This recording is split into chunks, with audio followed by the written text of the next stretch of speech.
So I started stacking them in here, trying to figure out what the pattern would need to be, and it ended up being really rather interesting what works out. So I start with charcoal briquettes in all four corners, and then I just start filling the gap on the way up. And so it ends up being this kind of checkerboard pattern. Okay, so here's how the arrangement turned out. And I think it's pretty cool. So you can see every other layer is in the corner, and then every other layer is in the center, alternating.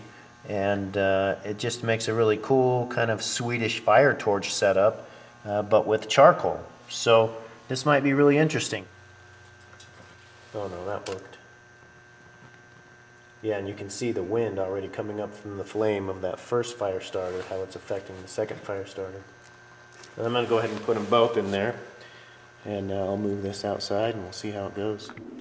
Okay, so it's just been a moment since I dropped those fire starters in. I just carried it outside here into my little testing spot, and I'm just amazed with how quickly the air is pushing through that little hole.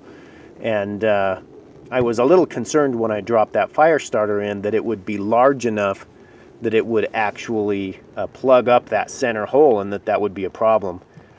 But when I saw it was flowing this nicely, I looked up at the bottom, and you can see that because I started that first row with these briquettes in the corners, that all of the holes in the bottom are completely available to feed this. Okay, so that first fire starter has gone out now, and you can see that the edges have all lit. Okay, the charcoal's been running for 51 minutes. You can see some steam coming here out of the pot. So, you know, we've got some really nice hot water, but now they're pretty much in full swing. You can see they're really rip-roaring down there, and there's still quite a bit of fuel left, so we'll just see how long this goes. This is putting out a really nice heat now. I mean, you could really work with that. But it took it a while to get there. Like I say, it's still not even boiling, and it's been out here for an hour. So it just took a while for those briquettes to get lit and running. Okay, we're at 56 minutes, and the water's boiling, you know, really nicely now. So we've got a full boil. We'll see how long this runs. Let's see what the coals look like. It looks like there's still quite a bit of fuel in there, so this may run for quite a while. It'll be interesting to see. This is definitely the most effective cooking heat I've ever achieved with charcoal briquettes. I've tried just dumping charcoal briquettes in and lighting them, and you just don't get enough heat out of them. And I think that having that hole in the center is creating enough airflow that the heat that the briquettes do generate becomes intensified. Okay, we're at an hour and 20 minutes. We still have a boil, pretty strong boil. Let's see what the briquettes look like. Okay, so they're starting to burn down now. Okay, so this has been running for an hour and a half now, and we still have, you know, a decent boil. And it's actually been running for an hour and 50 minutes now, and there's still steam coming up out of that top, you know, and this is probably not quite 3/4 of it, but it's still boiling. I mean, it's not a rapid boil like it was, but it is still boiling. So that's an hour and 50 minutes. You can see the briquettes are starting to break down now, but they've been doing a good job. This has been very effective. Okay, I've got a couple of these fire starters, Easy Light fire starters. The chunks were a little bit big to fit down in, so I'm just going to go ahead and push them down in. Let's see if I can get it down there without... Yeah, it's still going down there. And let me get this other piece. I'm kind of plugging it all up, so maybe I won't put this other piece down in. I think I'm just going to kick it out, because I don't want to necessarily light the briquette on the top. I want it to burn from the center up. That's kind of the fun of this whole setup. The very, very tips of those briquettes are starting to turn white. Okay, this isn't putting out a ton of heat quite yet, but this is about 3 quarts of water. So I'm just going to put this on here so that it, the flame will have that reflecting surface, and it'll be, simulating, field use. Okay, these briquettes have been running for about 20 minutes.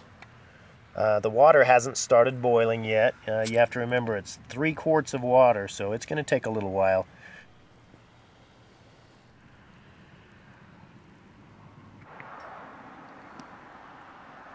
Okay, we've been running about 32 minutes. So the water is starting to get fairly hot, not boiling yet. And you can see we're still running pretty strong down there. There's still quite a bit of fuel left there. Okay, so something that I realized about this method is that you should be able to add to it really quite easily. So I'm just going to stack 4 more in here. This is kind of cooked down a little bit or burned down a little bit, so there's a little more space. And I'll just add 4 more briquettes and fill it up. And so you could run this, indefinitely. So anyway, that's kind of a cool concept, I think. Okay, been running for 1 hour and 7 minutes. And I'm going to put another layer of briquettes on. I'm really liking this idea of kind of keeping this going at this low simmering temperature for hours on end. I'm not sure exactly what the situation would be where you would want, this kind of low, really low, nice simmering temperature for such a long period of time. But I think it's a cool concept, and I'm enjoying experimenting with it. Okay, we've been running for 1.5 hours, so let's see what the coals look like. So yeah, I think we could just keep going this way for quite a while and just keep this really nice cooking temperature going for hours on end. I mean, I can't just keep nursing this all day long. I've got some stuff I need to do, but I could add another row of briquettes on there and maintain a pretty similar temperature. The temperature will drop a little bit every time you add the charcoals, but not very much.